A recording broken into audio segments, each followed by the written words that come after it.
Good afternoon, everyone. I'm John Carlson with the Center for the Study of Religion and Conflict, and I'm just so delighted that you all are with us today for our discussion, Telling the Truth in Black and White, Religion and Racial Injustice in the United States. I hope you all are hanging in there during these crazy COVID conditions, and also during this really crazy campaign season. Oh my goodness. I trust you all saw the debate last night. What a sloppy hot mess that was. Wow. Anyway, I've heard that they're going to nominate Chris Wallace to be the first debate moderator to receive a Purple Heart for his performance in that. And if you didn't see it today, the debate commission just came out and made an announcement. They said they are going to add additional structures in future debates to ensure a more orderly discussion of the issues. And I'm hoping that one of those structures may be a separate soundproof room for a certain someone we all know. But happily, today's conversation is going to be, like most human interactions that we all have on a daily basis, not only very civil, but also very informative and instructive. So before we get started, just a couple of quick items here. And announcements. We will have a Q&A at the end of the session. You may submit your questions or comments into the chat or comments function on Zoom or ASU Live or YouTube. We'll be posting links to the author's books as well. I encourage you to purchase them, to read them for yourselves. They are very much worth your read. I commend them highly, having just finished them myself. I want to thank all of our friends of the center who are watching today. I miss being with you all in person. And to all others, I'd invite you to consider investing in this community that we're a part of, and here online and also in person. Maybe you'd like to make a small donation, say in the amount of $750 or some other portion of your IRS payment. But your contribution would make possible events like this one here today. So this is part of our Recovering Truth project here at the center, and you can learn more about that on our website. And there are going to be two other online events in this series this fall. Wednesday, October 28th, we'll be having a conversation with Harvard historian Jill Lepore on the topic, Who Killed Truth? Same time and same date and time of day as this one. We're also going to be having a post-election conversation November 18th called Righteous Reckoning, Religion and the 2020 Election. And my colleague Tracy Fessenden will be moderating that with Anthea Butler and Sarah Posner. So please tune in for those. Additionally, there are many other center events you may want to know about. Wednesday, October 14th, we have our Hart Nikacho's Peace Studies event, Telling the Story of the Other. This year, that's going to be a conversation with an amazing author named Alice Albina. We'll feature key center personnel, Anand Gopal and Yasmin Saikia. And I'd like to give a special shout out to Ann Hart, who's one of the namesakes of this event, and she's watching from home today. So hi, Ann. There are also several other great upcoming events in October related to our project on religion, science, and technology. So again, check out our website or sign up for our mailing list.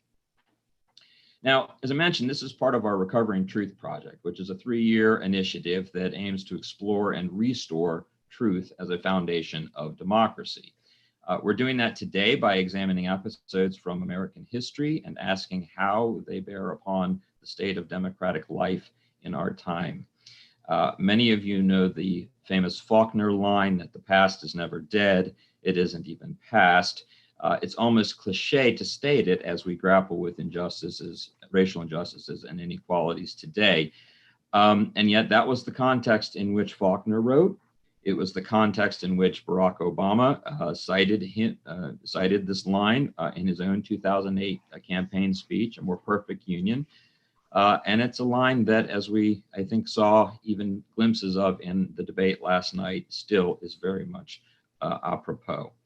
So as one encounters the work of our two panelists today, and I'll introduce them here in just a moment, one of the things that is just striking, you're brought up short, really, by their ability to connect events that for many people took place a long time ago in a place far, far away. But these are events and issues very much connected and alive in our own time and culture today.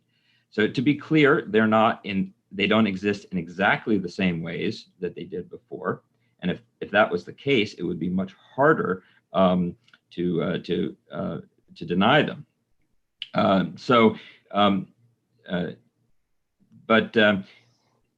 The cases and issues that we're discovering today, of course, things like racial profiling, police violence, racial disparities, and COVID deaths and illnesses. These things are all very much front and center and need to be attended to.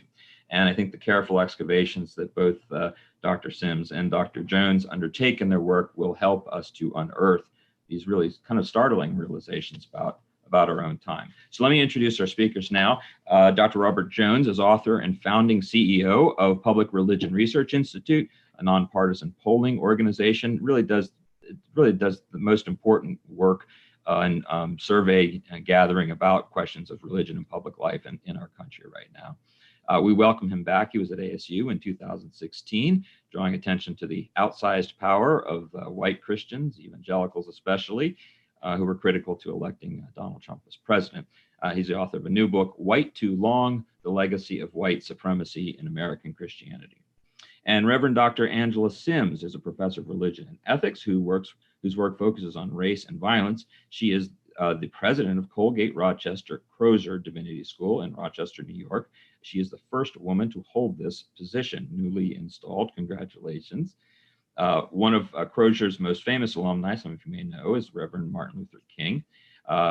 Dr. Sims is the author of many books, including most recently Lynched, The Power of Memory in a Culture of Terror, which uses oral histories to examine the culture of lynching and also how memory and the narrative of hope provides renewed possibilities of justice. So welcome to you both. We're really excited to have you here today. Very privileged indeed. I'd like to ask each of you to begin by setting some historical context for the events that you take up in your book before we start kind of getting into what is it and how is it that these events of the past are still alive and present today. Dr. Sims, if I might start with you, your book, Lynched, takes up a really chilling practice. As you note, it's at different points in the book, this is something that no one wants to talk about for different reasons. Alice Walker's famous quote is, "No one speaks of the lynched," right? Why did you want to write this book about lynching? And what does it help us to, what do we need to understand it, at least as a historical practice, as we then start to think about it in our contemporary life? So I did my doctoral research on Ida B. Wells and Wells's three-phase response that she offered to counter lynching. And Wells looked at the period in U.S. history between 1894 and 1910, thereabout, as an investigative journalist, and actually found herself becoming the subject of a lynching after 3 of her friends in Memphis were lynched. And she received word that if she were to return to the city, she herself would be lynched. Mm. I'm always interested in the ways in which Black people in this country, given that we are only 155 years on this side of an Emancipation Proclamation, which was an executive order, to think about the ways in which people of African diaspora in this land have been the subject of what I call domestic terrorism, lynching being an extreme form of domestic terrorism. But I found myself sitting in a chapel service, listening to an individual, and had an opportunity to have some conversation with this person. And what he described, though he never used the word lynching, was indeed the aftermath of a lynching.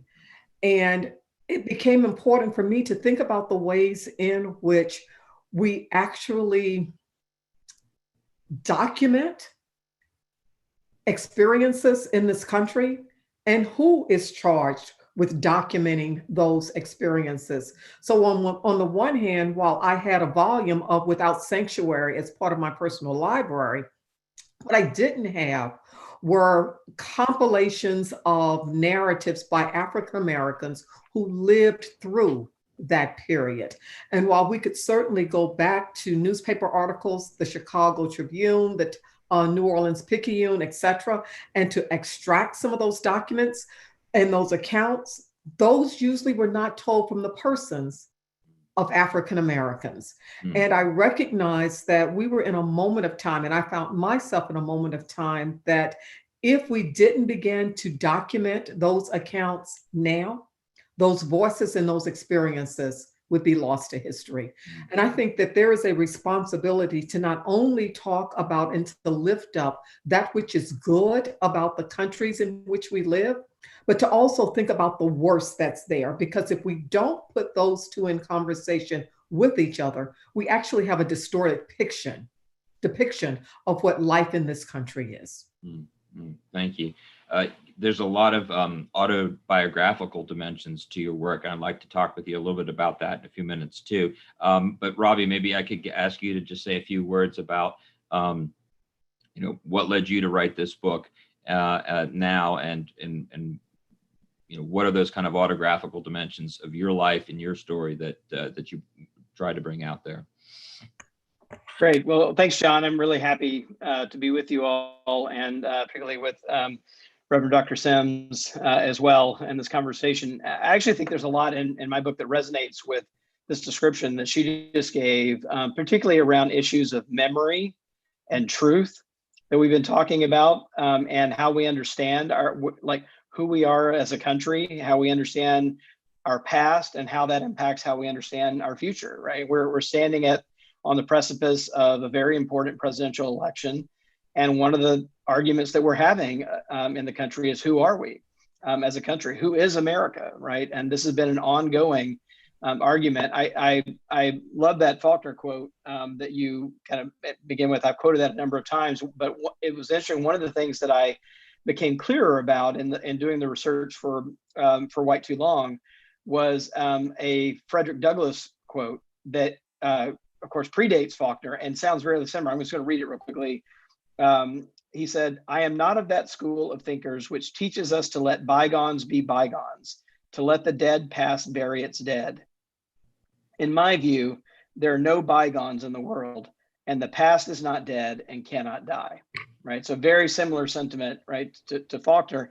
And the reason, and this was in 1883 that he said this in a speech, and the reason why he was so concerned about it is because of the erasure of history that he saw immediately following the Civil War, right? That there began to be this kind of literally whitewashed narrative of the Civil War, that it wasn't about slavery, it wasn't about racial injustice and white supremacy, but it was this noble fight that that people on both sides, similar to some remarks we're hearing today when we're seeing kind of white supremacy, right in front of us. So I think one of the things I can say is that in many ways, this has been a lifelong grappling with the white supremacy at the core of my own Christian faith that I was handed and grew up with.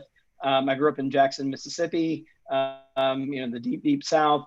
And my family goes back 6 generations into Middle Georgia. So all from the deep South, all within this realm of white evangelical Christianity that was so not just cozy and comfortable with the white supremacist norms, but was actually the active architects of building those white supremacist norms and of baptizing them really with Christian theology, Christian practices. And I think that getting, serious grasp on that suppressed part of our history. This is not a part of the history that white Christian churches tell about themselves. And even in my own case, I grew up, Southern Baptist, and the genesis story of our denomination is that we were formed in 1845, right, to allow missionaries who were enslaving other human beings on the basis of their color of their skin to be legitimate ministers of the gospel. Like that was the reason that the Southern Baptist Convention was formed.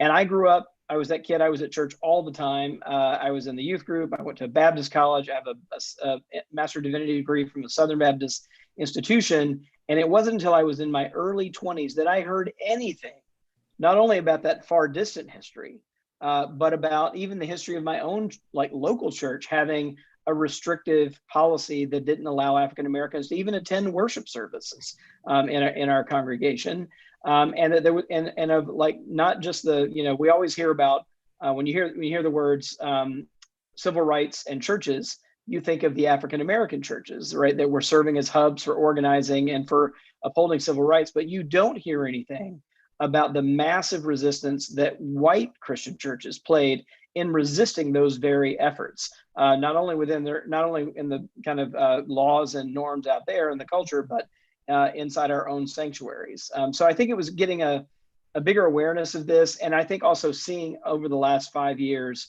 white supremacy come out of the shadows again, and be, we're not having dog whistles or whispers. I mean, we have megaphones and marches that have white supremacy right in front of us, and I think it was that seeing that come out of the woodwork was really part of what made me really want to put pen to paper and try to tell a truer story and to try to recover this repressed memory so that we could get to a more healthy place. Yeah. So let me ask you, let me go back to Angela here for a second here. And, I think one of the things that many people like to do is consciously or not, is you're thinking, okay, well, there are these horrible episodes in the past, lynching, slavery, et cetera. And I'm thinking, let's take lynching as a topic, because this is something that you actually both have written about. We think of it as these kind of isolated incidents. And as you say, Angela, the work, people don't even want to speak about it. People who are victims of it, or indirect or direct victims, or others. And it's seen as something that's discrete, not connected to the larger culture that it's a part of, and such that when the practice itself abates, it's not as if all of the effects of that, the inroads it's made on the culture, abate. So would you talk a little bit about, help us to understand, paint us a picture, if you will, what this looks like in a historical moment, and how that just deeply shapes the culture of those around it. What is the purpose of lynching? What is it? What is the effect that it has on the communities, the observers, the witnesses, et cetera? Some who come, I think there was one episode describing some who come straight from church to go to a lynching right afterwards. So when we study U.S. history, one of the things we learn about lynching is, particularly the culture of lynching, is the way in which it functioned to control human behavior. To control human behavior by instilling fear. Fear of the possibility that one could be killed without having anyone being held accountable and responsible for their death. And that a community could actually become paralyzed by that one incident. But I often tell people to look at what happens with the imagery around lynching. And here we begin to see some of the connections that Bob talks about, that Robbie talks about, as it relates to the formation of white Christian faith. So when we look at postcards of individuals who are gathered around a lynched body, here using the primary imagery that most people associate with lynching, and that is a body nailed, pinned to a tree, with a bundle of sticks serving as a human bonfire underneath them, sometimes with their bodies already riddled with bullets. And we recognize that when we look at those images, that there are women and children and men gathered around what I call a religious site, because it is a site of terror that is very much connected with people's core values and that which ultimately gives meaning to their lives. We then only have to make, we don't have to make a huge leap from the late 19th, early 20th century to where we are now, to think about the way in which rhetoric is used to instill fear so that a desired outcome is obtained. And we're living that now, unfortunately. And just to provide a context, I think one of the lynchings you described, so some 15,000 people in attendance there, observing, watching this as a community event, as an event that brings solidarity. You can just imagine what that does to shaping a community. And what you talk about, I think, is the importance of understanding how that trauma extends not just immediately directly on the victim or the immediate victim's family, but across the culture, but then also across generations. That this is not something, when you interviewed, you had these oral histories that you were doing. You called them, I think you called them oral epistles. I did. Right? right, was the religious term you used, of people really coming to talking about things that they didn't really want to talk about, and many people had told them they shouldn't talk about. But then also thinking about them in the context of their own religious identity and faith. Yeah. But we think about the ways in which people selectively choose to repress memories. And so for some, not talking about what they experienced or not talking about memories that have been handed down from generations is in some ways not necessarily accepting of participating in an act of denial, but actually thinking about the ways in which one must preserve one's own mental well-being. And so I'm very, very careful when I talk about Black elders and their choice to share, very much in the way that I would be if I were talking to someone who had been fortunate enough to leave an area that had been subjected to massive genocide. And understanding the ways in which those memories are very much a part of trauma in their body, and the ways in which we as scholars have a responsibility not to participate in placing people in harm's way. And so because I am not trained as a psychologist or as a social worker, I don't have the ability that if I open up a memory for someone and that memory results in causing deep harm, I don't have the resources, and I'm certainly not adept and skilled in helping them to work through that. And so I have to be able to accept someone telling me that they can't talk about a particular traumatic moment. It doesn't mean that they're denying that the moment never existed. They're just not able to contribute to furthering an understanding of that particular event. If I could offer a couple of thoughts, it seems to me that in some ways you're both discussing the same kinds of issues involving religion and race, but there's a couple of really interesting differences here. Number one is the focus on memory. In some cases, you're inviting inviting people to open memory and look at things. And Robbie, you're looking at why people don't want to remember, why they're kind of keeping this lineage at bay. And similarly, Angela, you're showing how you talk in your book how some people understood the foot of the lynching tree is like being at the foot of the cross, that this is very much a presence of the divine. I mean, it's a Black American experience of understanding and coming to terms with this suffering. So no, I wouldn't say that, right? Okay. So I would not say that Blacks would see a lynching tree as a site of any type of divine representation, that they would certainly see it as a site of terror.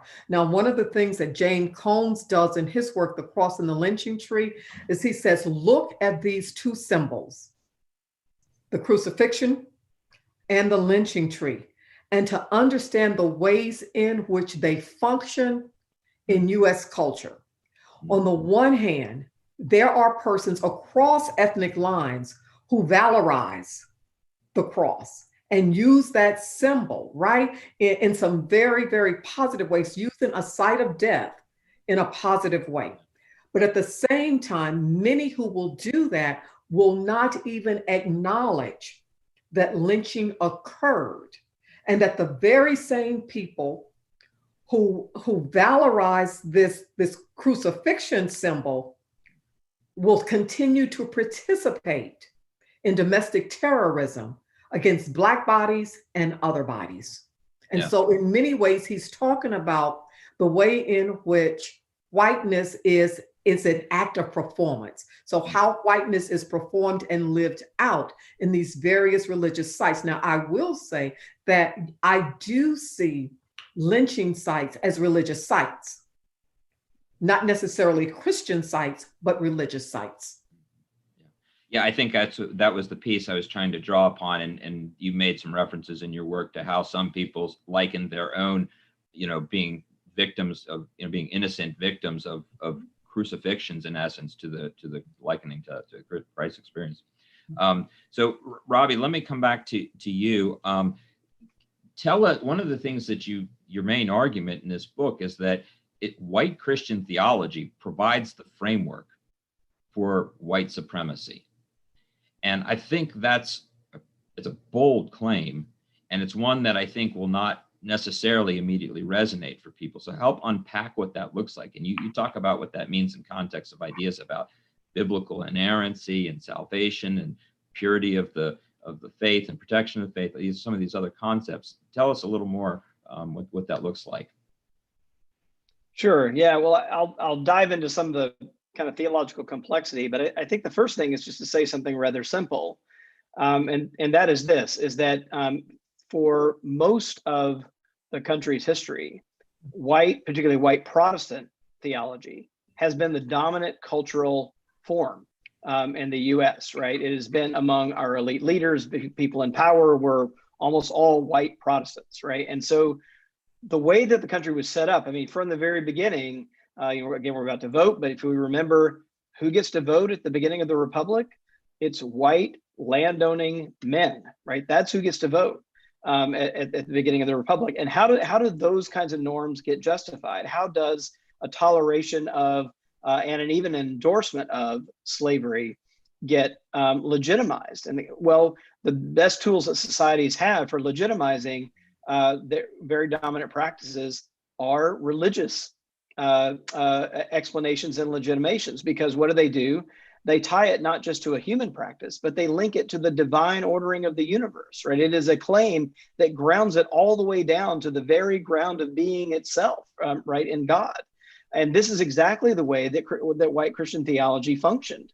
It was a very hierarchical worldview. And everything from creation stories, right? So kind of getting into the theology just a bit here. I mean, there was, one common trope that white Christians used all the way into the 20th century, not way back there, was either the mark of Ham or the mark of Cain in the Bible. And what that did is it gave whites a different creation story than everyone else, right? And by design, right, set up so that if you tell the story of whites, they go back to Adam and Eve, right, and to two beings that God formed with God's own hands.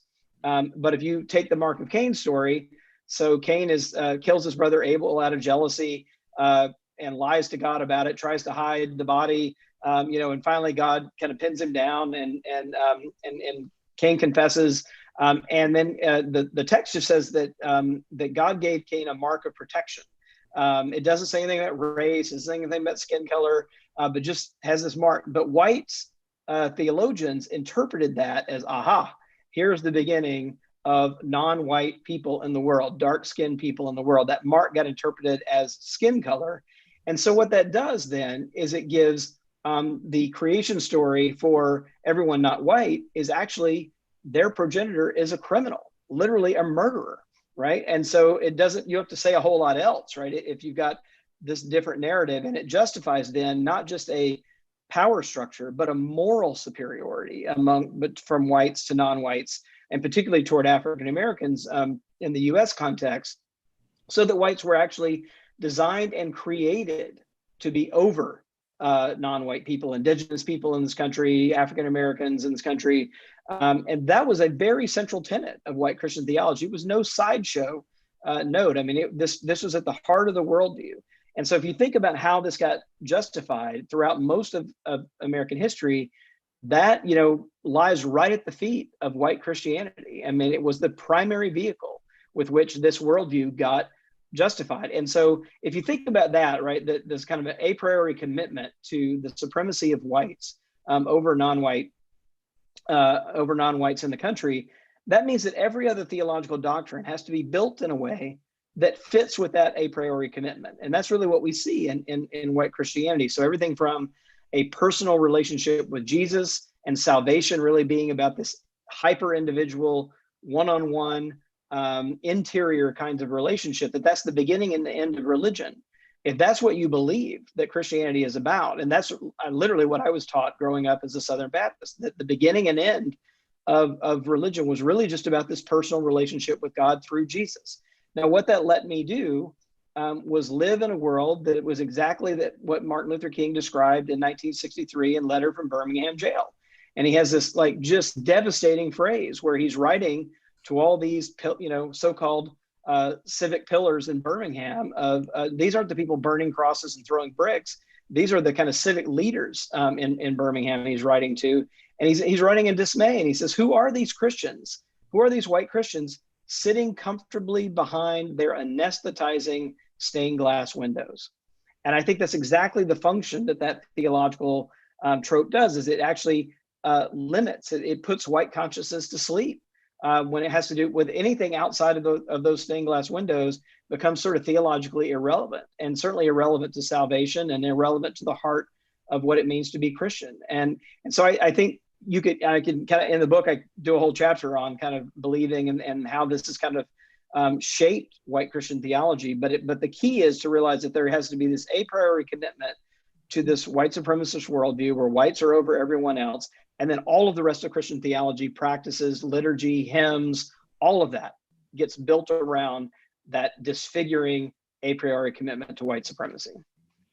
And of course, the key thing is that even as other practices are abolished or outlawed, et cetera, many of the reinforcing structures that continue, even strengthen. You note at one point in your book was, with slavery resolved after the Civil War, Black and or Northern and Southern churches were more united about segregation and amalgamation, et cetera. So, okay, so let's think about our current moment here, and Angela, if I could turn to you. I mean, having done all of this work on lynching and the cultures that that sustains this practice, the beliefs that sustain it, you see a direct connection between what's happened in our past and what we're seeing today in terms of issues of police brutality, white supremacy.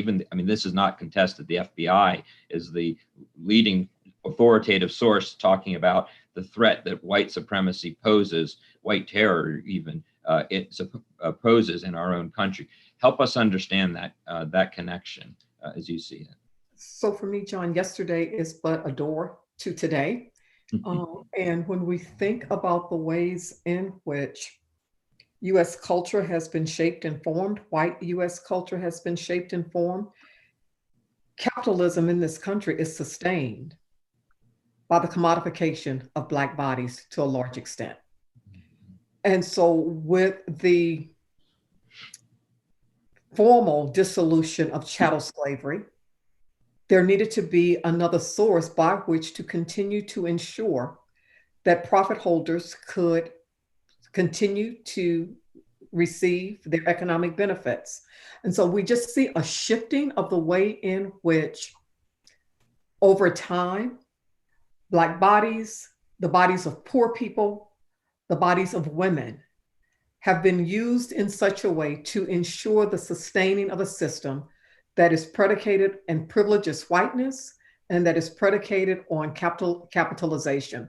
So whether we are talking about the lynching of bodies on trees, or whether we're talking about the ways in which police patrols during the time of Reconstruction was used as a way to control and ensure cheap labor, or whether we're talking now about the ways in which the criminal penal system is used as a way to ensure a continued flow of cheap labor, not much has changed in the US. And it doesn't mean we don't talk about the ways in which there have been opportunities that have been provided to some, but I think we do ourselves a disservice to look at what I call some rare exceptions when we don't think about the larger whole. And I also am very mindful of the way in which, just as language was used to justify certain religious practices during the period of chattel slavery through the civil rights movement of the 1960s, that much of that language continues to remain with us. And while the dog whistles might not be as loud, when we have someone who will not reject white supremacy and who will do an invitation on national television to ask an organization that has been categorized as a domestic terrorist group in the US to be prepared to engage in voter suppression and to be prepared to stand down and stand by and be prepared with arms, we're not too far removed from the 19th century when bodies were swinging on poplar trees on the grounds of our courthouses. And one of the things I think about too is that you raised in your book is how there's this kind of, there's this one image of lynching as kind of mob violence, but there's always this uneasy relationship, semi-official relationship with authorities, with those in power, and there's sort of arrangements, and sometimes the other groups overwhelm them. And you talk about a case of a group just met a police on the train and apprehended the person who was going to be standing trial, took him out and lynched them. This is this cooperative kind of enterprise between these different parties. So it's this notion of law and order that in many ways is divorced from issues of justice and what it means to be part of a community of faith. So Robbie talks about this notion of individualistic salvation. But what does it mean for folk who identify as Christian to really understand that salvation has very much a deep communal aspect to it, but we often are divorced from that communal aspect, not only within white Christianity, but also within aspects of Black Christianity. So I'd like to raise another moment from the debate, and Robbie, I'll get your take on this to start. It's this issue, and we've seen this before when the president raises this idea that when we teach about slavery, segregation, when we have conversations like we're having right now, we're teaching people to hate our country. And so we're given a choice between either understanding the past, understanding history, or being patriotic. There's no gray ground in between the two of those things. How should we respond to this kind of effort to really paint the extremes in this way? Yeah. Well, I'm going to answer that question, I think, very personally, like from my position, sort of someone who, grew up white, Christian, evangelical. I've become more and more convinced, really, as I've been on this journey and writing, that the choice for white Christians, can be thought of a different way. And that is that, because I think what often comes is like, oh, we're going to betray our heritage, we're going to betray our ancestors, like that kind of thing. And that becomes like the only conversation that we're having. But if we really read the history here and we realize what sort of damage this commitment to white supremacy has done to our faith, has done to our churches, and we become convicted and convinced of that, then it really is a question of, I can protect and sort of like insist on a sanitized memory of my grandparents' generation, and kind of protect that, but I'm going to do that at the detriment to my children.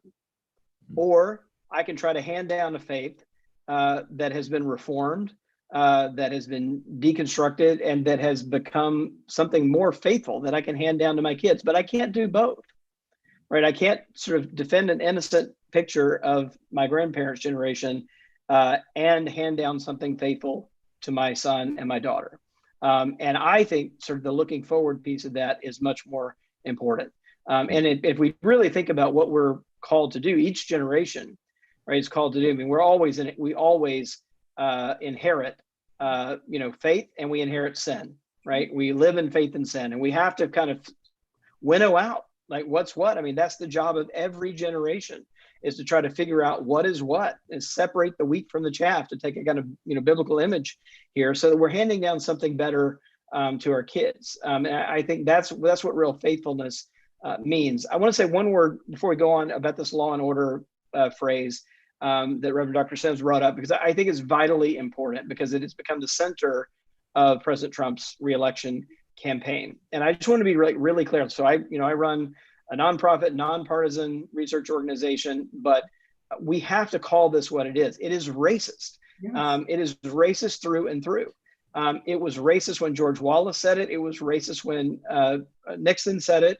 It was racist when the Republican Party itself adopted this over 6 decades as part of its Southern strategy to exploit white racial fears in order to kind of obtain votes, right? It was a very successful strategy. And like, I'm not sort of saying that anything that the Republican Party hasn't said itself about that practice. In 2005, the chair of the RNC at a meeting of the NAACP apologized for this practice, this Southern strategy that the RNC had adopted for all these years, and I think made some real efforts to move past it.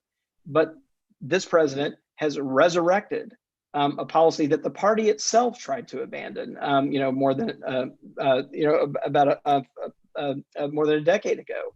And I think we have to just call this out for what it is. And the other trope that I want to hold up here, because we've been talking about lynching, is that when the president has been talking about the suburbs, right? This is another sort of like barely disguised racist trope. And what's, I think, really worrisome to me about it is it's not only just kind of generally racist, but when there was kind of one tweet, and he's kind of gone back to this several times, that when he says, look, it's women who are fearful in the suburbs because their neighborhoods are getting invaded by low-income housing. Yeah. And then he points to Cory Booker, and a young African-American man, right, as the person who's going to perpetrate this on white women in the suburbs. And that is the logic of lynching right there. I mean, it is the most common accusation for which African-American men were lynched, was an accusation that they had sexually violated some white woman. Like that was, and so it's still right here with us on Twitter today. And I just think it's really clear for us, like Republican, Democrat, whatever. I think we've got to call this out. We have to, purge this really from our culture and from our religion. But Dr. Jones, what you point to is the way in which such a large percentage of United Statesians have been miseducated. And I'm not sure in this moment how we go about a process of re-educating people.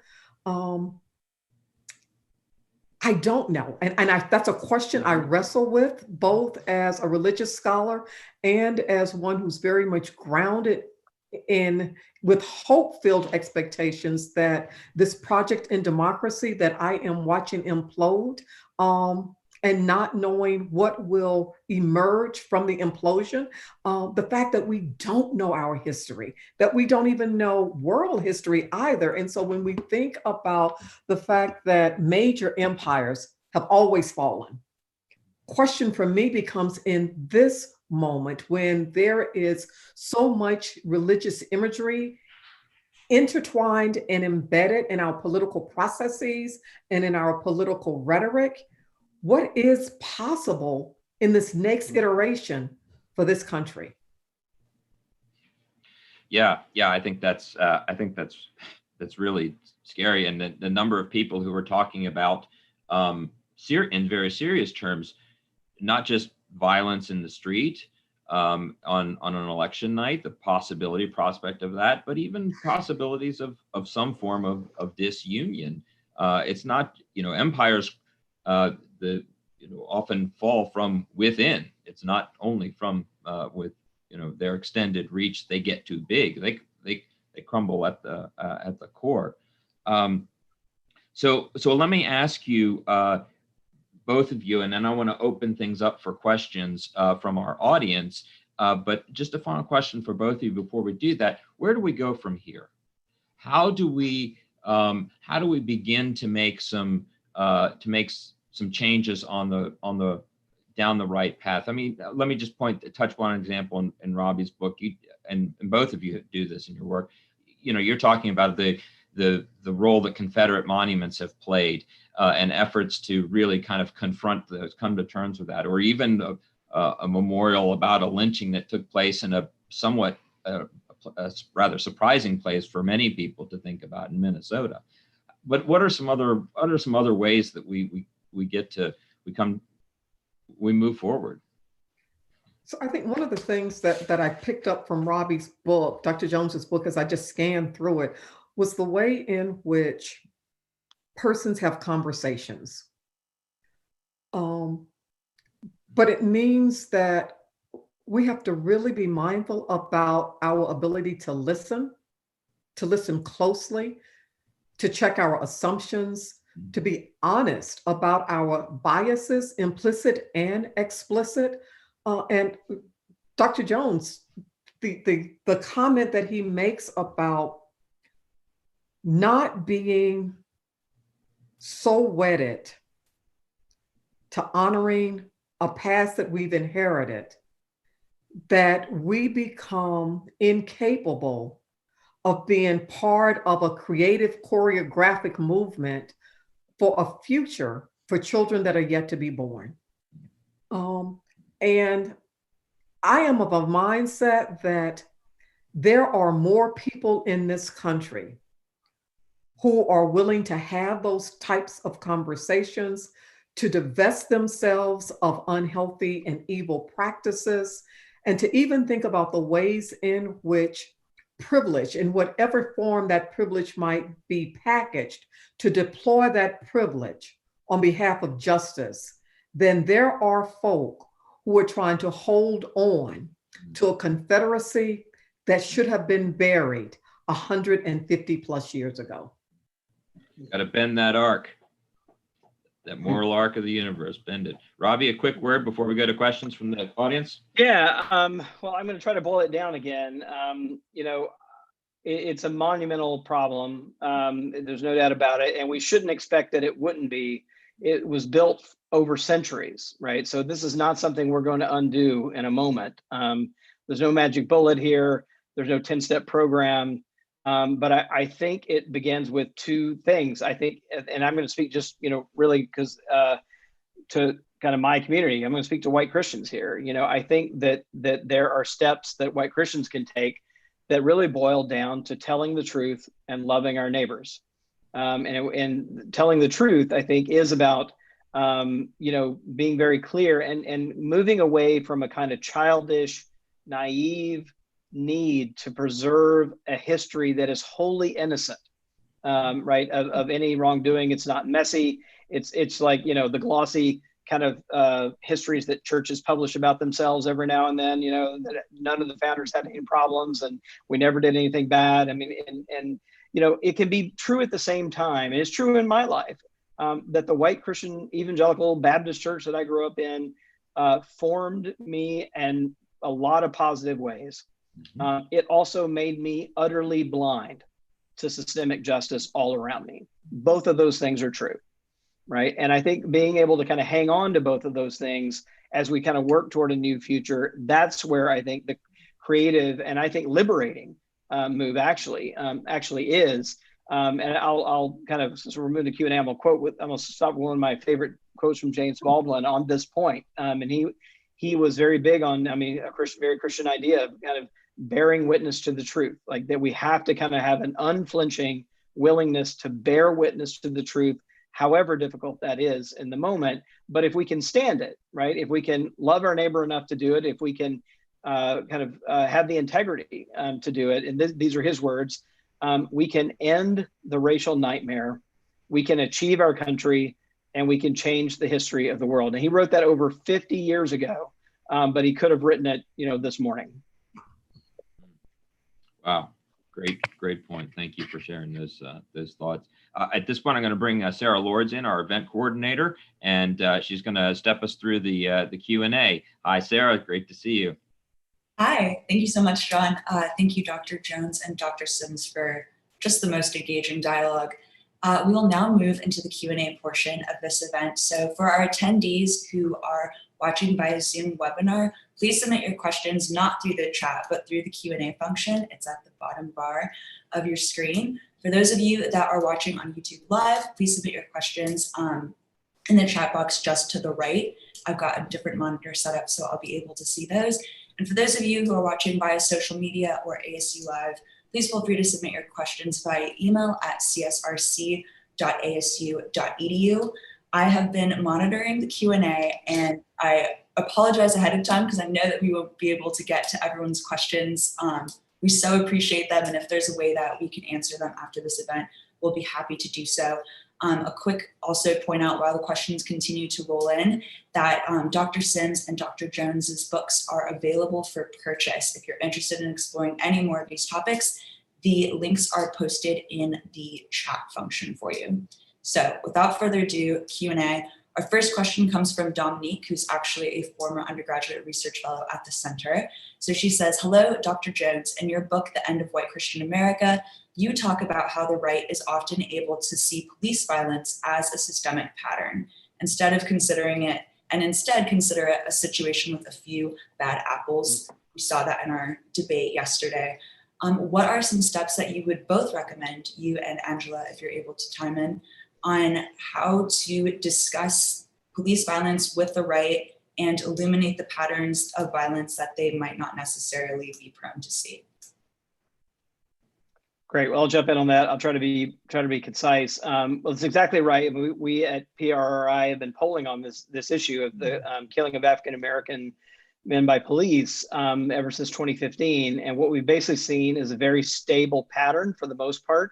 And I cover this actually in the book, that you can see this inability or unwillingness, or some combination of both, of white Christians to be able to see the systemic racism embedded in many of these events. So for example, 2/3 or more of white Christians, and this includes, by the way, not just white evangelicals, but also white mainline Protestants and white Catholics, all say, majorities, kind of super majorities say, that these events are merely isolated incidents and not part of a pattern of how police treat African Americans.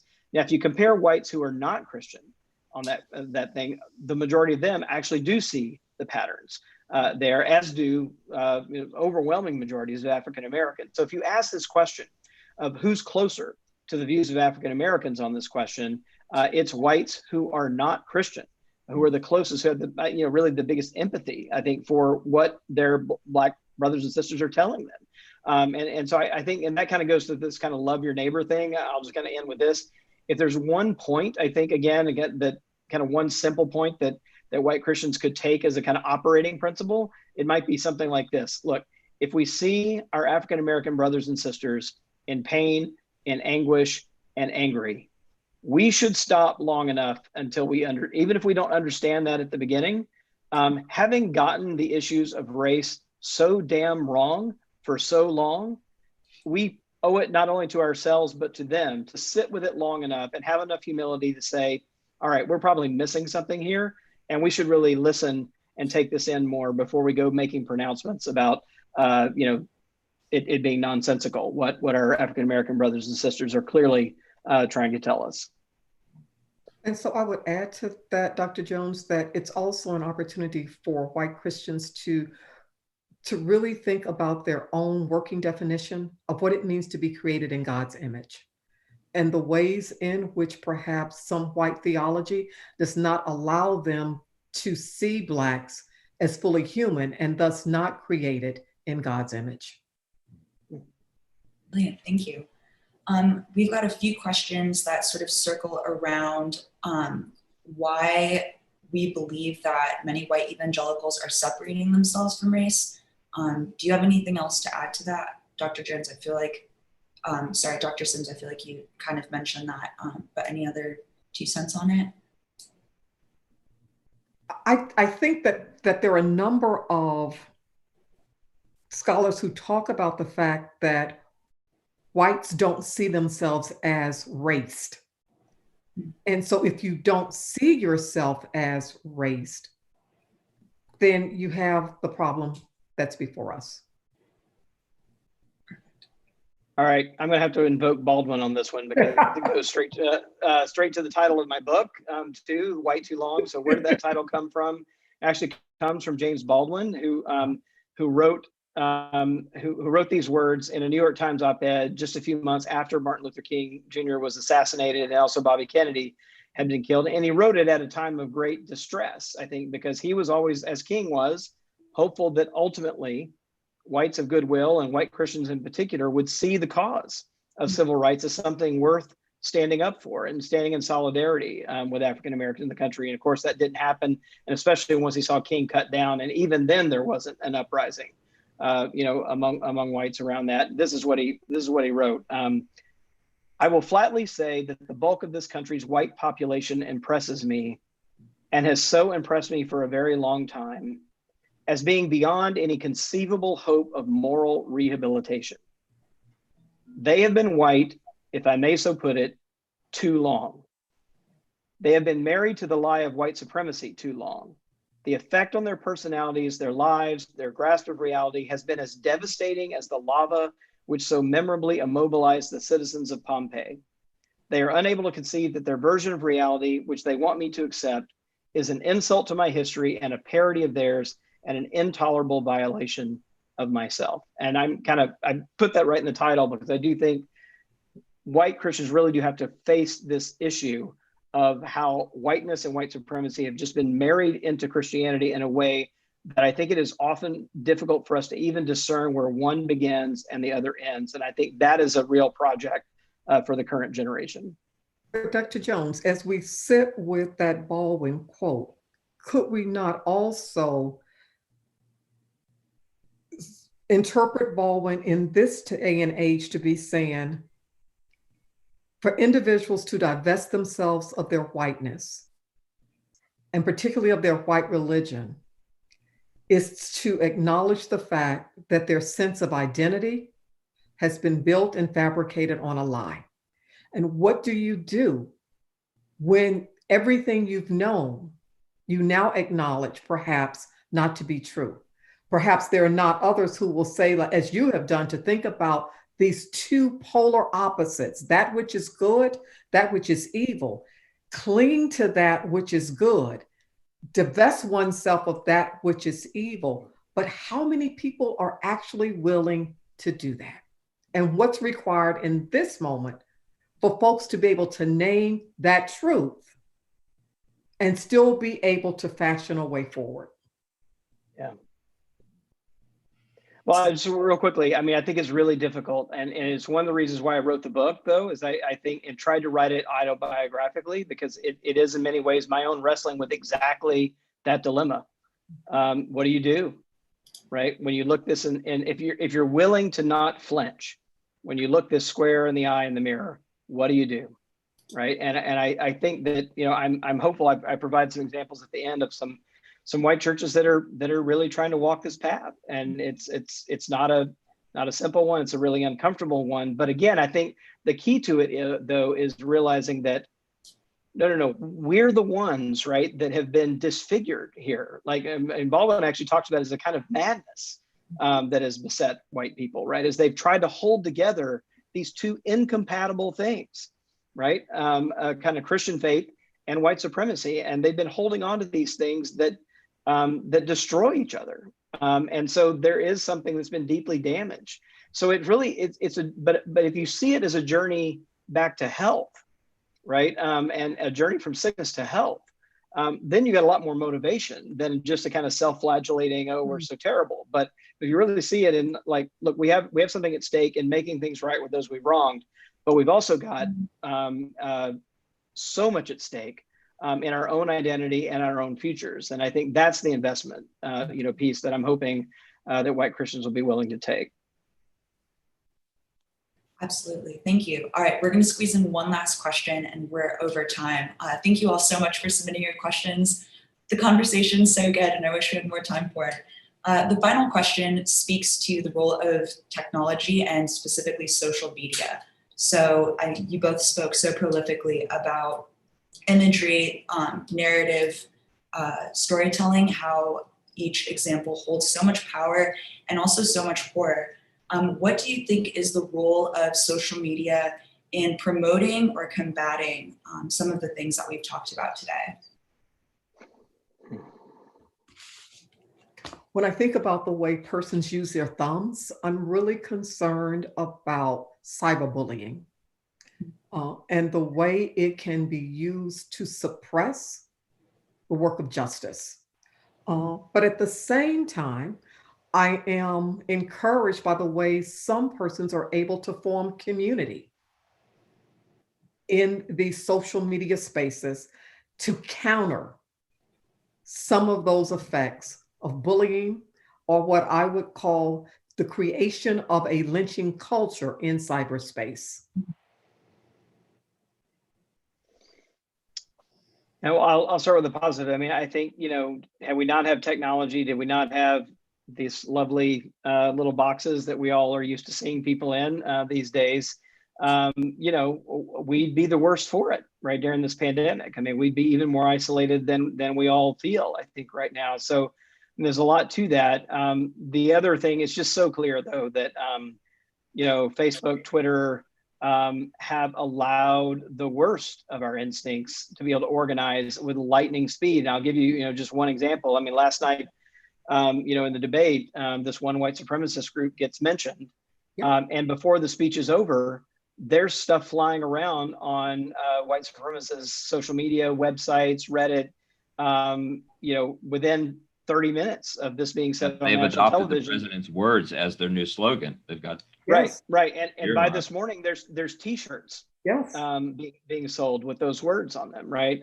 Raising money for the white supremacist cause. So, I mean, that's the other, I think, really scary thing about the moment that we're in, is that we have sort of birthed this thing in the world that I think we haven't given nearly enough thought to, in terms of like how to control it and how to marshal it more for human good than for ill. Hey, this has been a fantastic conversation, and we could go on for so much longer. I want to pause and thank you both for creating such a great conversation, bringing so many important ideas, for the scholarship that you've labored over for the years, that bring now in this infusion of ideas into the civic square. And I want to you know, remind folks, just as we sign off here, what Dr. Sims called for, you know, really thinking not just about law and order, but about justice. And for, you know, Dr. Jones' comment about, you know, here it is, be true, tell the truth and love your neighbor. And I can't do anything to add to those two things. But I will just mention one other thing that I thought of, is that, you know, if you think about how fraught our country is right now, how much we're struggling to really hold together. If you think about the greatest challenges to holding this country together in our past, to democracy itself, it has been around race. It has been around slavery, and it has been around segregation.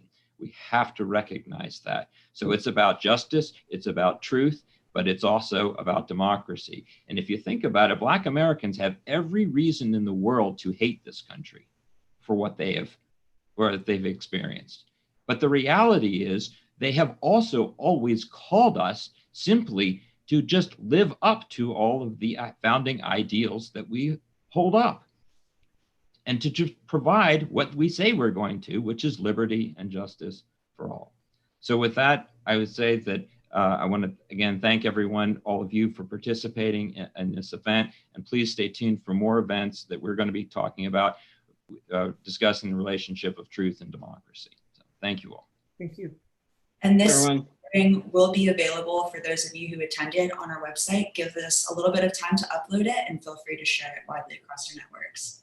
And thank you, Sarah. Special shout out to you for all the great work you've done lining this up and doing the great technology work behind the scenes. Thank you, Sarah. My pleasure. Thank you all for attending. Okay, so long.